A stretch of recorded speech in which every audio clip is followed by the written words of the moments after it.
नमस्कार। चलिए आज कुछ जटिल विषयों को बिल्कुल सरल और दिलचस्प अंदाज में समझते हैं। तो आज की शुरुआत करते हैं एक बहुत ही शक्तिशाली विचार के साथ जो हर सफल इंसान की जिंदगी का हिस्सा है। वो है रोज सुबह उठकर अपने लिए एक लक्ष्य तय करने का अनुशासन। पर पता है ये सिर्फ एक कहने की बात नहीं है। ये एक ऐसा सिद्धांत है जो संघर्ष की आग में तपकर बना है। एक ऐसा संघर्ष जिससे हम में से कई लोग कहीं ना कहीं जुड़े हुए महसूस करते हैं। ये कोई कहानी नहीं है, ये उस मिशन के पीछे की हकीकत है। वो नीले गेट वाला कमरा, दीवार में किसी तरह फिट किया हुआ कीबोर्ड, फर्श कर बिखरी किताबें, ये सब उस जिद का हिस्सा हैं जो हर छात्र तक, चाहे उसके हालात कैसे भी हों, डिजिटल शिक्षा में एक क्रांति लाने के लिए शुरू हुई थी। तो चलिए इसी जज्बे के साथ आज का अपना पहला टारगेट पूरा करते हैं और सीधे चलते हैं आज की कुछ जरूरी खबरों की तरफ। आज की पहली और एक बड़ी खबर आ रही है अंतर्राष्ट्रीय राजनीति से। ईरान में नेतृत्व का एक बड़ा बदलाव हुआ है, जहां मोजतबा खामेनेई को अपने दिवंगत पिता की जगह पर देश का नया सर्वोच्च नेता नियुक्त किया गया है। और अब बात करते हैं अपने देश की। राजधानी दिल्ली में शहरी परिवहन के लिए एक बहुत बड़ा, एक ऐतिहासिक कदम उठाया गया है। प्रधानमंत्री मोदी ने देश की पहली रिंग मेट्रो का उद्घाटन किया है, जिससे अब लाखों लोगों का रोज का सफर यकीनन आसान हो जाएगा। अच्छा, अब जरा इस नंबर पर गौर कीजिए, 20 लाख। सोचिए ये आंकड़ा किस बारे में हो सकता है। चलिए इसका राज अगली स्लाइड में खोलते हैं। तो ये जो 20 लाख का आंकड़ा है, ये ग्रामीण भारत के लिए एक बहुत बड़े डिजिटल कदम का प्रतीक है।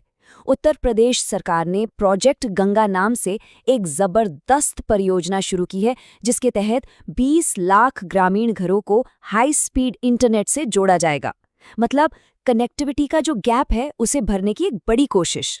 चलिए अब आज की ताज़ा खबरों से हटकर कुछ ऐसे ज्ञान की बात करते हैं जो हमेशा काम आता है, एकदम ज़मीनी ज्ञान। ज़रा कल्पना कीजिए कि आपके सामने एक बहुत बड़ा टेढ़ा मेढ़ा खेत है और आपके पास नापने के लिए कोई मॉडर्न टेक्नोलॉजी नहीं है। अब आप उसका एरिया कैसे निकालेंगे? ये ग्रामीण इलाकों में एक आम समस्या है, पर इसका समाधान बहुत ही सरल और असरदार है। और ये है वो समाधान, हमारी पारंपरिक देसी विधि। यहाँ एक बड़ी और मुश्किल दिखने वाली समस्या को छोटे छोटे आसान हिस्सों में तोड़ दिया जाता है।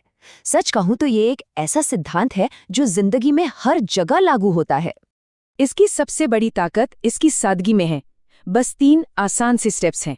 खेत को छोटे हिस्सों में बांटो, हर हिस्से का एरिया निकालो और आखिर में सबको जोड़ दो, बस। और पता है, किसी बड़ी मुश्किल को छोटे छोटे हिस्सों में तोड़ने का ये जो तरीका है, ये सिर्फ खेतों पर ही नहीं बल्कि हमारे अपने मन पर भी हूबहू लागू होता है। अगर हमें सच में किसी चीज पर ध्यान लगाना है तो हमें भक्ति को समझना होगा। और भक्ति कोई काम नहीं बल्कि एक ऐसी अवस्था है जहां मैं या अहंकार खत्म हो जाता है और सिर्फ लक्ष्य बचता है। लेकिन इस गहरी बात को हम अपनी रोजमर्रा की जिंदगी में एक बहुत ही प्रैक्टिकल और शक्तिशाली नियम के जरिए उतार सकते हैं। और ये मानसिक अनुशासन हासिल होता है जाप के अभ्यास से। ये ध्यान की एक बहुत ही सरल तकनीक है। बस किसी एक नाम या मंत्र को दोहराते रहना, ताकि मन यहाँ वहाँ फालतू के नेगेटिव विचारों में ना भटके। और इसके फायदे सच में जीवन बदलने वाले हैं। ये अंदर से मजबूती देता है, बाहर से किसी मोटिवेशन की जरूरत खत्म कर देता है और एक तरह की स्थायी शांति देता है। तो सबसे जरूरी बात यह है कि ये जो अंदरूनी ऊर्जा है, इसे एक सही और सार्थक मकसद में लगाना बहुत जरूरी है। और हमारा सबसे पहला और सबसे जरूरी मकसद है हमारे परिवार के प्रति हमारी जिम्मेदारी। तो इन सब बातों के बाद हम घूम फिरकर वापस वहीं आ गए हैं जहां से हमने शुरुआत की थी। अब इस नए ज्ञान और इस नई समझ के साथ सवाल फिर से वही है कि आपका अगला टारगेट क्या होगा।